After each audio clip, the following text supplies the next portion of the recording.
I've given you people an assignment, and not on this platform, but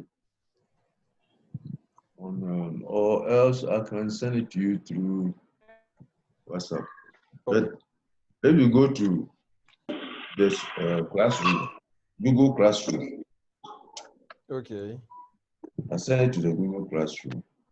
When we are done, can you send us the join-in code for the Google Pardon? Classroom? The join-in code for the Google Classroom, either the link through email or the join-in code. Okay. We don't have it. Yes, Doc.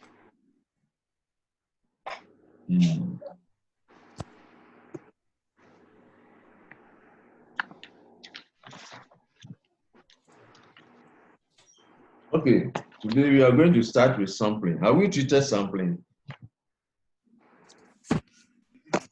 Sampling. Did we treat sampling last time? Yes, please. We did. Okay.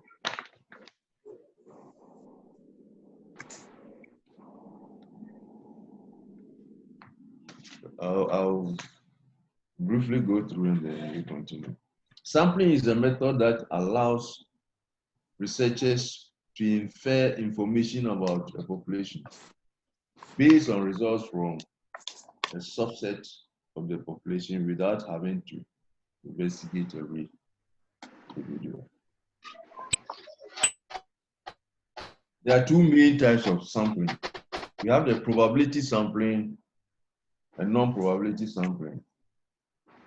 And the probability sampling, we have simple random sampling, stratified random sampling, and systematic sampling.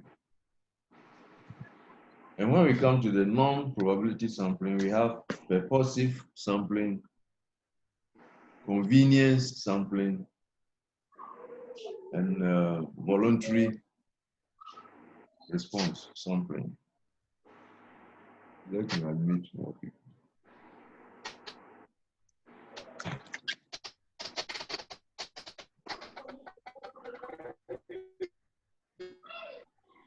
In other words, if you want to do something, say you want to carry out a survey in a population, the best thing to do is to interview everybody.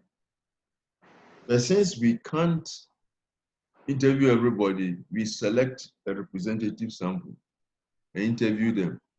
And then we assume that the results apply to everybody in the area.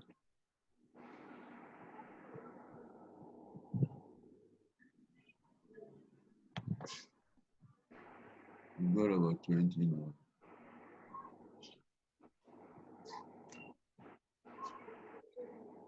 And when we talk about stratified random sampling, we mean stratified means classified into separate groups according to some characteristics. Example, position, rank, income, education, sex, or ethnic background. These are all referred to as subgroups. In other words, that's stratified sampling. So we can say we sample people according to their sex, male, female, and then out of the 100 males, we will sample, say, 40, and out of the female, we sample 20. So that one, there's a way of going about it. But I want you to understand the basic principles.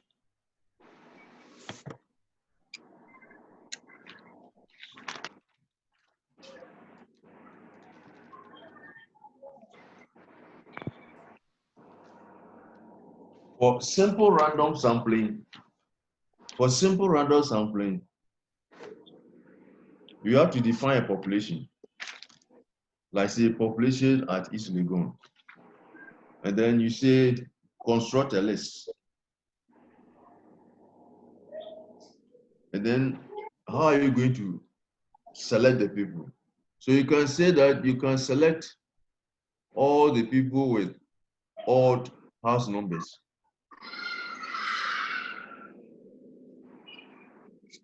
And then after that, you can say that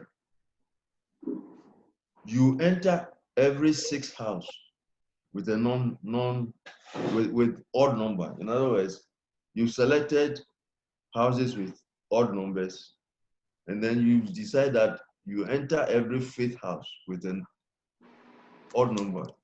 And then you say that, okay, when you enter the 5th house, you will interview 3 people in each house. So that's what we mean by random sampling. For convenience sampling, it's simple. You can go and stand by, say, a lorry station, and you ask the participant, I want to interview you. Will you agree? You say yes, then you interview. That is convenient. In other words, you don't worry yourself. The people who come forward, you interview them. And then we have this quota sampling. And this one is used by market researchers and political polls, like Gallup polls. Like, we are going to have elections. And then, let me admit somebody. You want to find out or guess who will win. So what you do is, you decide that you select 20 people who are farmers. And then you select 30 people who are market women. And then you select 100 students. That's what we mean by quota sampling. You give each group a quota. If you feel that you get more accurate results by interviewing market women because they vote more, you select more of them.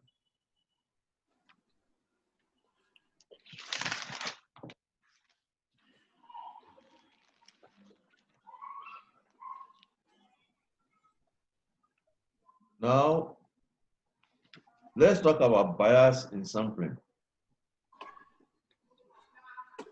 When we talk about bias, we mean things that make sampling techniques not accurate. And one is, you've agreed that you are going to select, for instance, you've agreed that you are going to select a 5th group in every odd house number. And then when you read there, you change your mind and decide that, oh, any nearest house, odd house number will enter. That means you've introduced bias into the sampling. Or you say that, okay, there's some places are hard to reach, so I will exclude them. Like you want to carry up a Gallup or a survey, and you say that those across the river is difficult to read there, so I won't include them. That one you have introduced bias.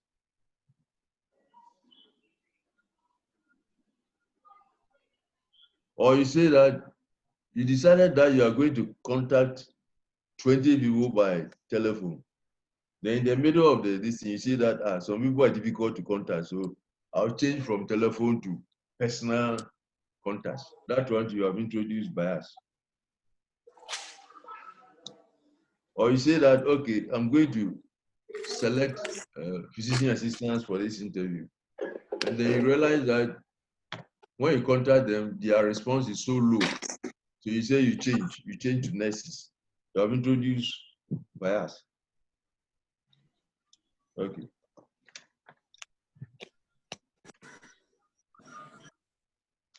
Let's talk about what you mean by snowball sampling. It's commonly used in social sciences for hard to reach groups. Existing subjects are asked to nominate further subjects known to them. In other words, you want to interview drug addicts, say at Adabraka. It's not easy to locate them. So if somebody points to you, one drug addict staying there, you go to his house. You ask for permission and he agrees to be interviewed. After you finished, you ask him, do you know any other person like you here? who is addicted to cocaine or Indian hemp or alcohol. Then he will tell you, oh, that house there, there's another guy there. Then you go there.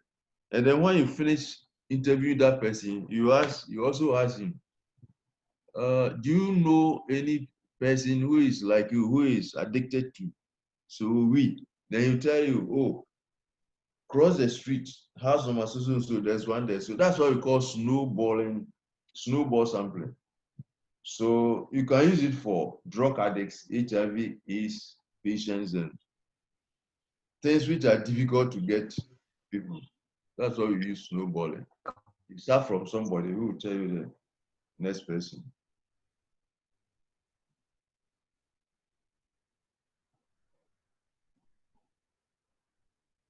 There's something we call judgment sampling.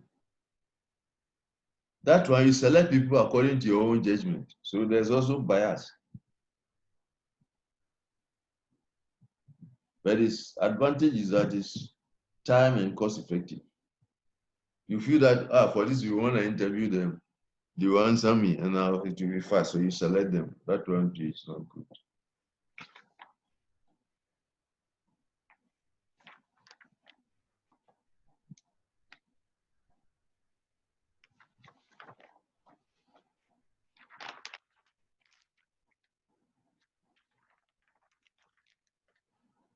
Now let's go on to screening.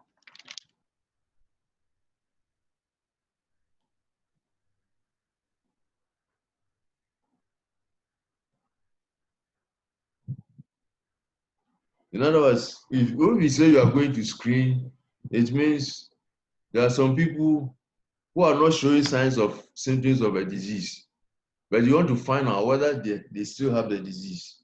So it's a presumptive identification of unrecognized disease in an apparently healthy asymptomatic population by means of tests and examinations. Let me give you examples of screening tests. We have MRI, screening breast cancer, PSA for prostate screening, clinical breast examination or regular self-examination of breast is also a type of screening test. We can also cut skin of people to check whether they have onchocerciasis. That one too is screening test. Transvaginal ultrasound. That one too is for cancer of cervix and so forth.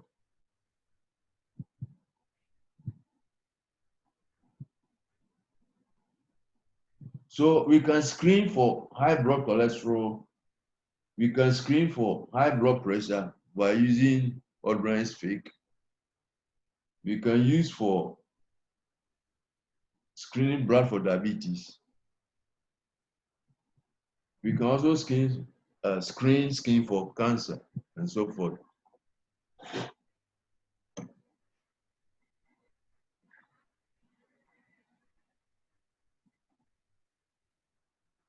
Hello?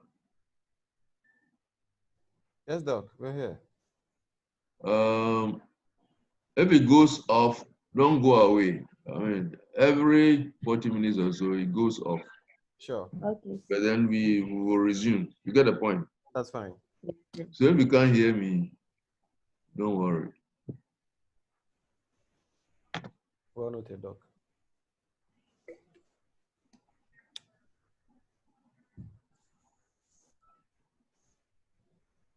Hello? You hear me?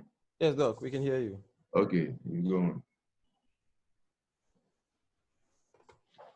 And for prenatal, for pregnant women, we do screening by a lot of blood tests, HB, sickling, white blood cell count, syphilis tests, and so forth, during the first trimester. And then we also use other things to detect whether the baby has Down syndrome or not.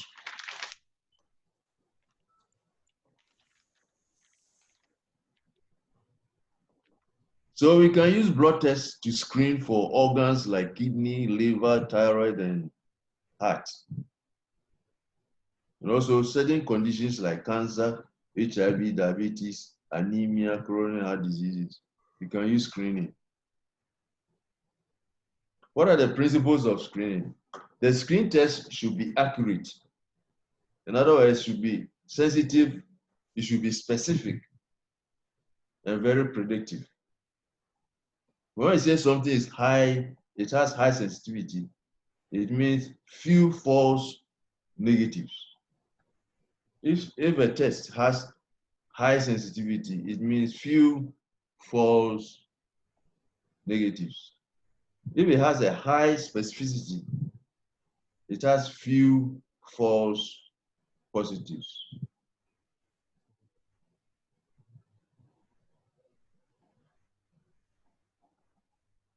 And then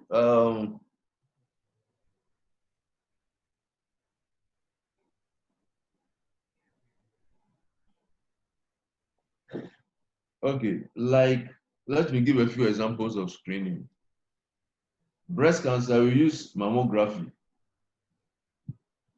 And then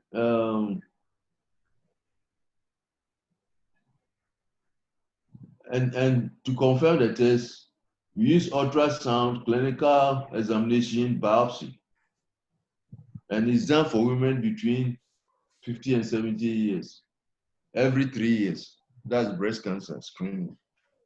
Every 3 years, for women between 50 and 70, they have to do mammograph, ultrasound, clinical examination, and biopsy. For cervical cancer, we do smear tests, and it's liquid-based cytology. We call it colposcopy. And women between 25 and 45 years, every 3 or 5 years, 3 to 5 years. For bowel cancer, there's fecal occult blood test. And the confirmatory test is colonoscopy. And it's done between men and women between 60 and 74 every 2 years. And for diabetic eye, we do digital image of retina. In other words, especially looks at the eye directly every 1 year, especially those with diabetes, because it can cause blindness.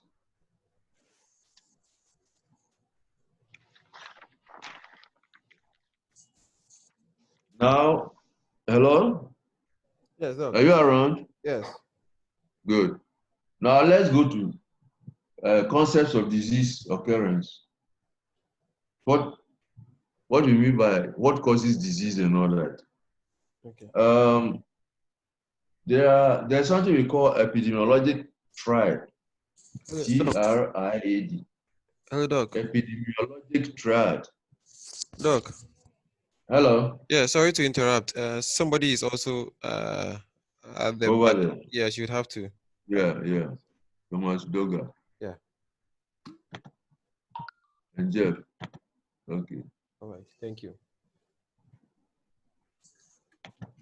They're in now. All right, Doc. Thank you. Danny.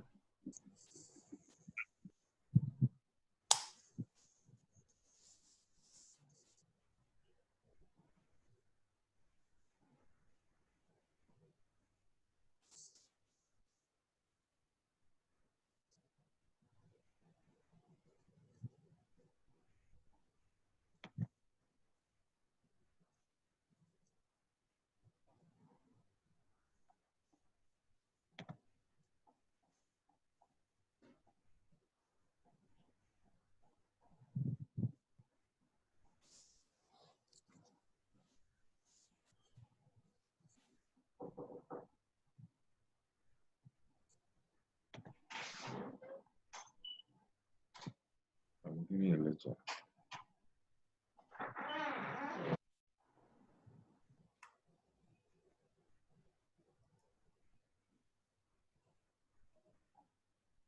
Hello, Yes, Doc. you are on. Yes.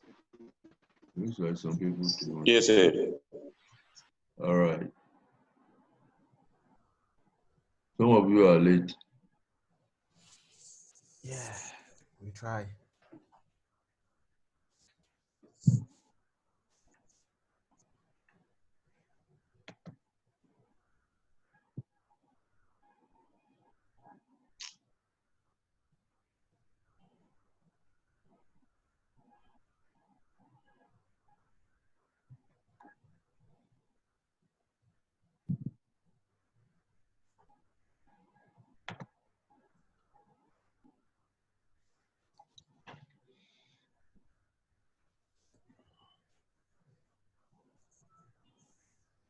If it goes up, don't worry, we'll come back because it Okay. looks like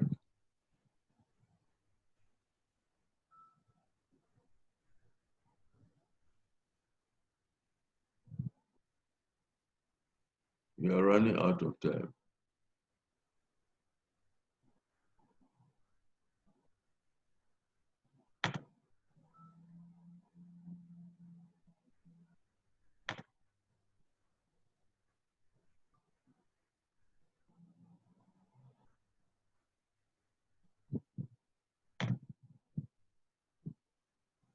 But don't go away.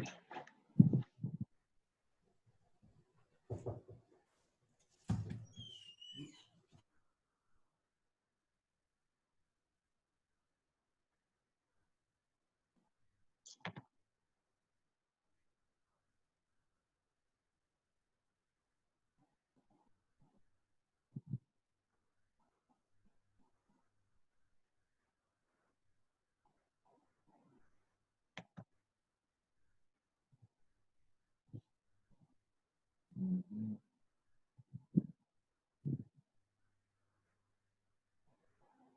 Good.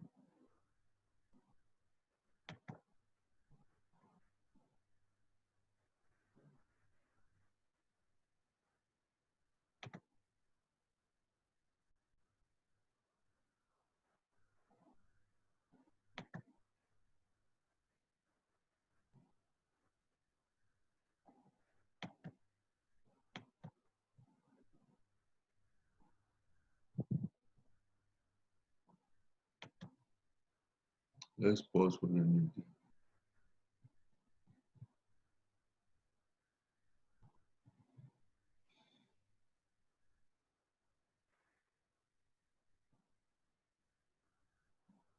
There are 3 people waiting.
Hello, sir. Hello. We are still around. Okay.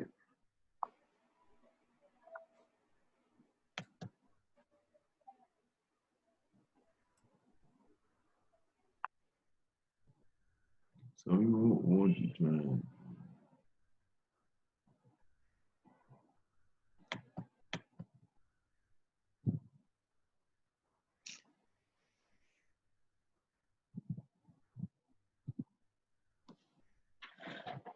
Okay, let's go on. Can we go on? Yes, Doc. Let's go on. I was saying that there are three things. We have the agent, host, and environment. When we talk about epidemiological triad, host, agent, and environment. When we talk about agent, we are talking about infectious organism or pathogen. It could be a virus, bacterium, a parasite, or other microbe.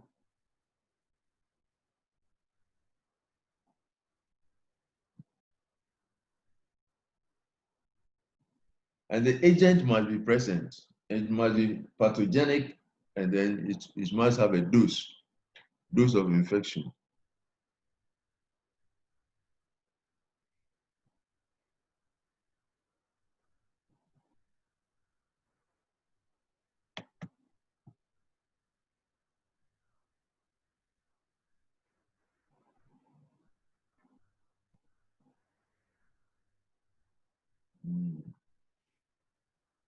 And when we talk about hosts, it refers to humans who can get a disease.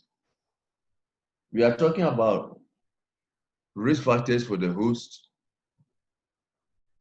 susceptibility, and also influenced by behaviors such as sexual practices, hygiene, age, sex, genetically, nutritional, immunologic status, anatomic structure, and presence of disease. And when we talk about the environment, we are talking about physical factors. Example, the geology of the place, the climate, biologic factors. Example, the presence of insects in the environment that transmit disease. Socioeconomic factors such as overcrowding, sanitation, and availability of health services.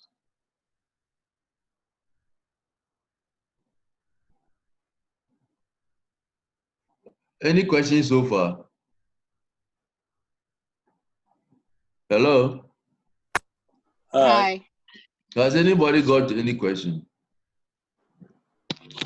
Oh, we Hello, go sir. on. Hello. Hello, I have a question. Yeah, please, with the snowball, with the snowball sampling, I think it has ethical issues over here because when somebody reviewed your identity, I think if you are the person running the research, would you have to give that person immunity for prosecution in case somebody raises a prosecution? If sometimes you don't even need their names. Sometimes you don't even record their names. You get the point? You only record the age, sex, and where he's staying because you use it for very delicate research. It's not very common because if you say you want to find out people suffering from, even with coronavirus, if you go to an area and you say you want to find out how many people in this, say Nima has contacted coronavirus, and then somebody points one to you. If you say you are going to write down their names and everything, they won't cooperate. So you tell them your identity will be, kept secret and all that. So it needs secrecy. Yeah, and it's for special programs. Okay. All right. Okay, shall we go on? And Doc. Yeah, go on. Doc, and even in that, the mere fact that the